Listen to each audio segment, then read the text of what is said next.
I believe. And I'm of the Vietnam era, and I have buddies that died in Vietnam, so I'm very compassionate and empathetic towards veterans that are struggling with psychological issues, mental health issues, whether it be anxiety or depression. And here in Brevard County, we have a high degree of substance use disorder or abuse and homelessness. So I was just in an event a week ago, Thursday, where this group is really focused on eliminating that dependency, eliminating the homelessness, and really allowing those men and women who have served our country to be restored, basically. So I mean that's long and rambling, but I totally understand the dependency that's been created. I think it was an unintended consequence in many instances. I really do. Yep. I agree. And I'm glad that you made that connection because, especially with what you're doing, in the compulsive and destructive behavior realm, is that, when you put someone on those dependency programs, then it seems like it's a very slippery slope that before long, you mentioned, the dignity aspect, the self-esteem aspect, that when you're on that program, you then start to feel like less of a person, which sort of is again, the slippery slope, the downward slide towards, some form of dependency as, the quote unquote, pain reliever, or to mask the pain that they're feeling because of other things, maybe not feeling like they're as adequate because they're on these programs. And that going back into that brokenness mindset that if we just, empowered and lifted up people instead of putting them on those programs, or at least, let that only be a temporary springboard to an upward momentum, because, all of those things seem to be, very hand in hand. And then also, divorce and suicide and what have you, they all seem to be intertwined to where, one thing leads to another thing and leads to another thing. And then before long, as we know in our community is, having 22 veterans a day that are committing suicide, all of that having been caused by, either financial stresses or dependency stresses, divorce, all of those different things that have caused people to crumble in their life, that there are better ways. And, part of what you're doing is one of those better ways of helping people climb out of that hole. So,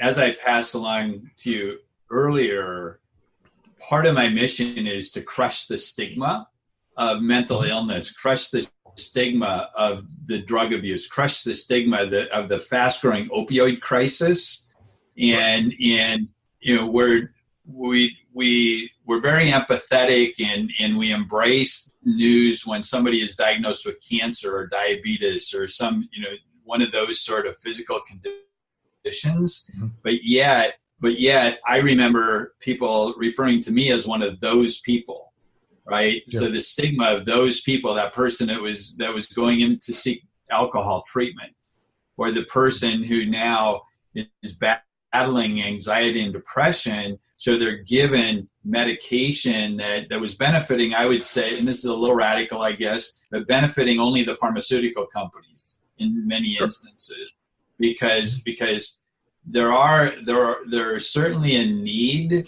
for the psychological treatment, but there's also in some instances a need for some medically assisted treatment.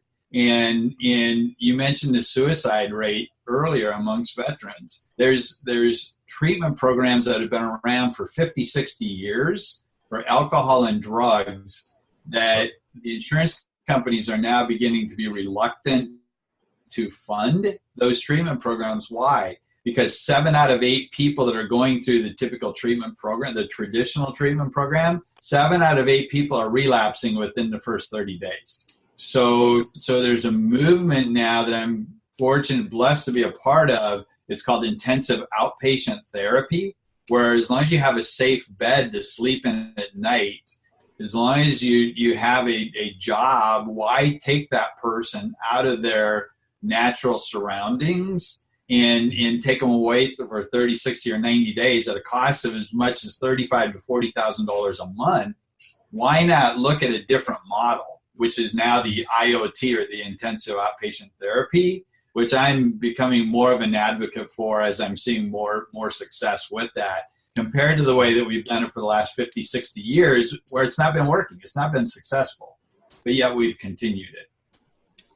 Okay, now you're mentioning the intensive outpatient therapy, and I kind of want to deviate a little bit here so that we can dig a little deeper in that, because that sounds like a very, very important thing that you're involved in. So maybe if you can tell us a little bit more about what that is. Well, there's a few things that have been happening in the recovery world as it interacts with the insurance and even with the VA. I would say there's been interaction with the VA as far as providers as well as with insurance companies. Right. As I mentioned a minute ago, there's been a reluctance to fund a $1,000 to $1,500 a day treatment program for the person that's already been through 5 of them, but now he or she's struggling. Okay, so the movement was started. It's a few years ago now, where the health industry, the health provider industry, or professionals were really looking at an alternative, and so we're now starting to use the term substance use disorder instead of being an addict or an alcoholic. You're a person with a substance use disorder, which is accurate. It's still describing the same poor behaviors and so on, but there's a growing group of individuals that are now recognizing that if we can do what the industry term is IoT, intensive outpatient therapy, we now do not have to take that person out of his or her job. We don't need to take them out of their family surroundings. We don't need to put them, flying 1,500 miles to get to a treatment program.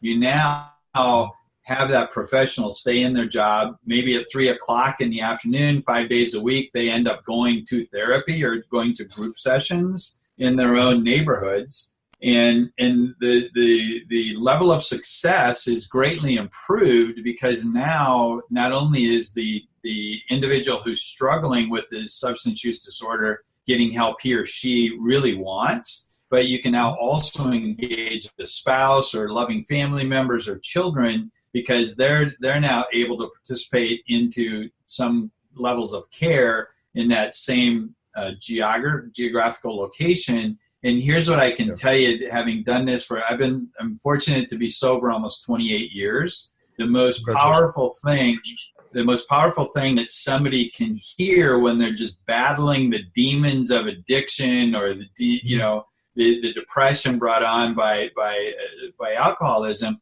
somebody wants to hear from another person, I know how you feel. I felt the same way. Here's what I was in pursuit of. Here's who I am today. Somebody wants to see that champion who's been successful, because it's the guilt and the shame that gets you drunk again. It's the guilt, the shame, the resentments that will cause people to be suicidal. It's the anxiety and depressions that are multiplied by the guilt, the shame, the anger, the resentments, and so on. So that's why intensive outpatient therapy is proven to be less expensive. It's also proven to be far more successful than the traditional 30, 60, or 90-day treatment programs. So it sounds like there's a couple key points that you're mentioning here. One of those obviously being the dignity that you're able to maintain by going through the intensive outpatient therapy, instead of having to go into the quote unquote program, going into a clinic or something that can come with a stigma. Is right. You're able to have the dignity of you're still staying in your job, still sleeping in your own bed, you're staying with your family, but then the second part that I'm hearing also is the core family unit is part of the program, because the spouse can go in there and can be there with them, because in a good marital relationship, obviously the spouse is one of their champions, is somebody that's there to give them strength when they're not feeling very strong. And so it sounds to me that that's a very huge component as well, that the spouse is able to step up and be there with them and help in this case literally hold their hand through the program.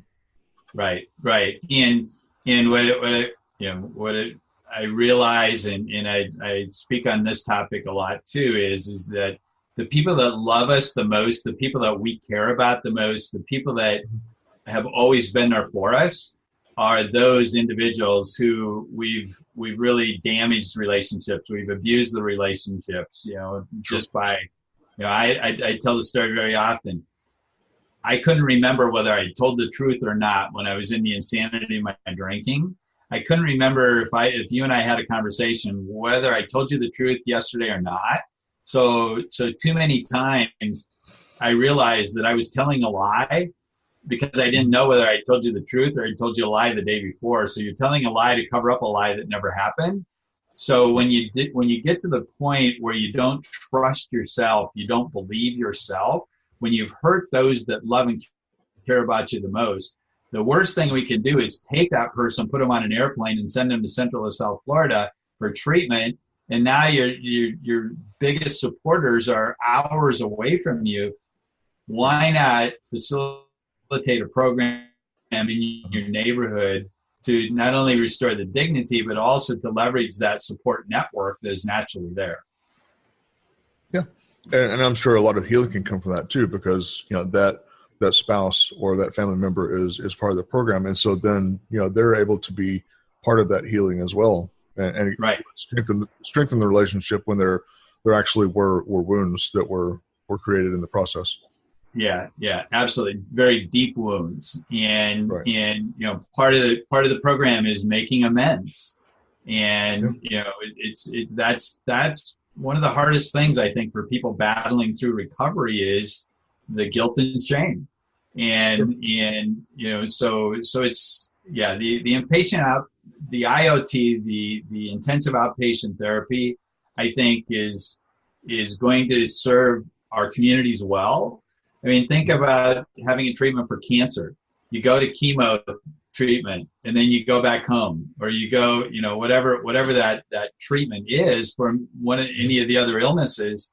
We've been treating addictions and compulsive behaviors differently, and I think we're now beginning to realize some of our faults. Yeah. Well put. Excuse me. So, if you were thinking about your business and its future from a CEO standpoint for a moment, what would you say maybe a few things are that are keeping you up at night about your business in particular?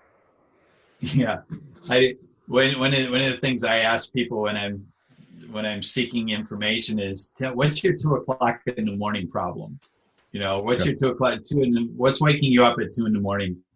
Mm-hmm. I think that the real challenge for me, even though I have, some would say, a bit of an impressive resume because of my corporate background and the nonprofit work I've done, it's somewhat difficult because I don't have the right initials behind my name. I'm not a educated psychologist or psychiatrist or a professional in the medical field per se, or in that treatment field.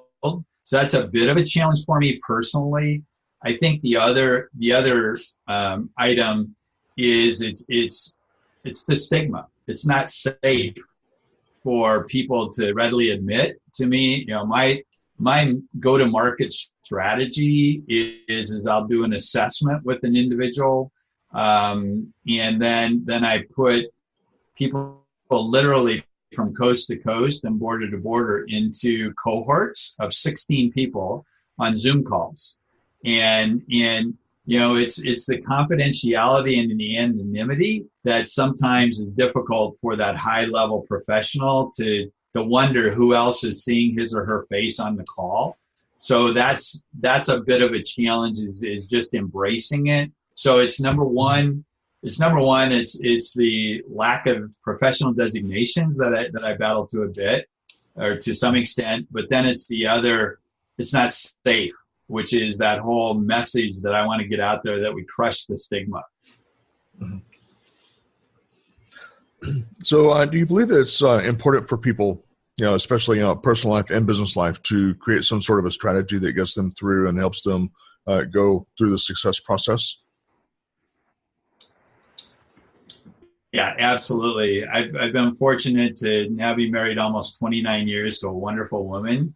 And every Labor Day since 1994, we go away on a planning retreat. The two of us do. And And in that plan, we set personal goals, we set business goals, we